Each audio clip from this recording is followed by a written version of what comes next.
Today is the day that the new unit is supposed to come in, the new rear transaxle. So I need to remove this bracket, clean it up, and remove that bracket. I've already started cleaning it up.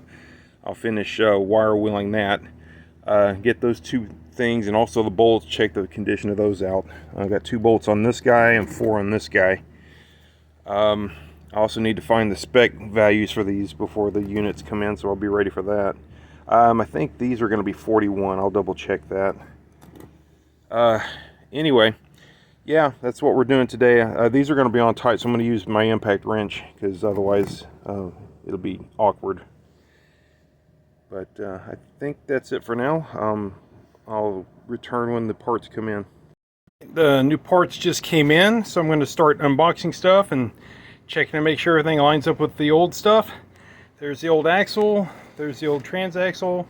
There's the new and the old new transaxle and the new axle on top. So let me get those unboxed and we'll do some checking. All right, well, it looks like the new axle is exactly right as best I can tell. Obviously I can't test this side, but it looks the same length, so it's probably good. Let's unbox this transaxle and take a look at it. So in the box we have some foam around a transaxle. So that's what the transaxle looks like. Here's the old one. So the vent is here and it's got this plug looking thing right here. We got the plug looking thing in the vent. So that looks the same. Go ahead and remove some of this packing. This is going to weigh approximately 40 pounds dry. So it'll weigh a little bit more when I add this stuff to it. The oil and the mounting brackets.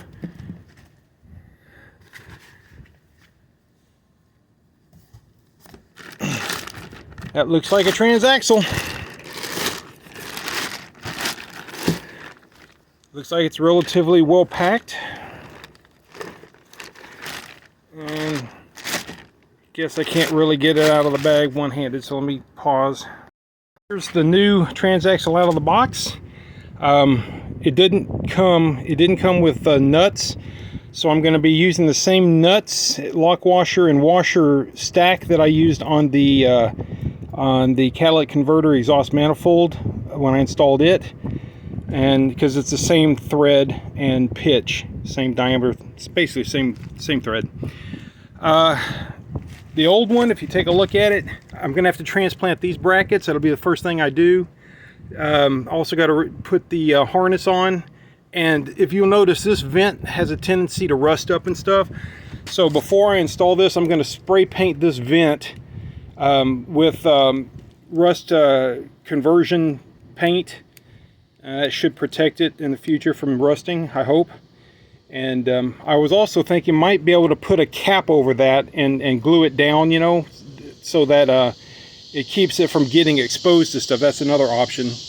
But I think for me, I'm just going to spray paint it with the paint. Try to keep that fresh. Looks like it's got caps there. There's no oil in these, and I'm not going to add oil until it's all installed. What else can I say? Yeah, that's about it. It looks exactly the same. I assume it's an original Toyota part that's been remanufactured. That's how it was advertised. This was bought on eBay. The total price after shipping was $580-ish. Not bad. Not too bad. All right, well, let me get started. The 2 brackets, looks like the mount for the passenger side and the rear mount have been attached. And these will not be torqued. These bolts here that go to the differential unit itself aren't going to be torqued until everything is set in place. Then I'll torque those down to spec. I've got the wire harness installed, and I painted the air valve, and also that, if you look on the old one, that one's rusted big time, so I went ahead and painted that too to keep that from happening. So a little bit of black paint on top, no big deal. So let me go ahead and start positioning this under the car. Alright, so I'm going ahead and putting the axle into position. What you didn't see me just do was put the anti-seize grease all over the spines and on the surface that touches the back of the rotor. That way in the future it will be easy to remove, it won't be rusted on. So I'm also going to put the anti-seize on these threads here too, a generous amount. And that'll make that easier in the future as well to remove. So get that on there. I'm not going to torque this down until the last step. I'm just going to get this on here hand tight so that it's in position. When I put the transaxle up into its final resting place. So there you go. I gotta see if I've got a socket that big. I'm not going to be able to torque this to spec. This has to be 160 foot-pounds, I believe.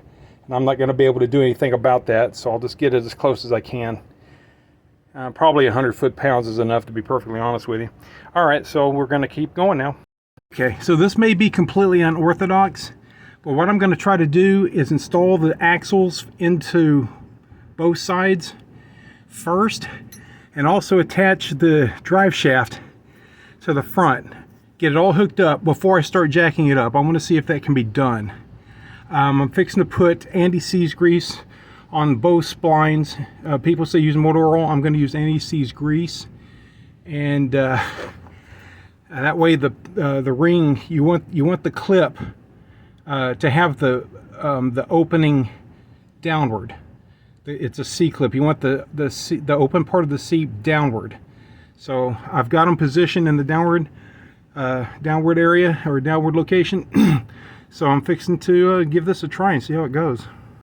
All right, so I've got the new one mounted in here, and what I was saying before about trying to put it all together and then lifting it up, don't do that.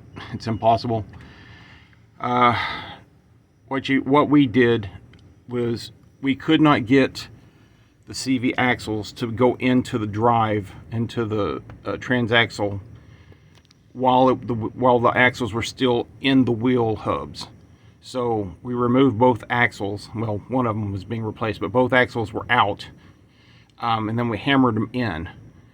Then I took the driver's side axle and installed it into the hub and hand tightened it down.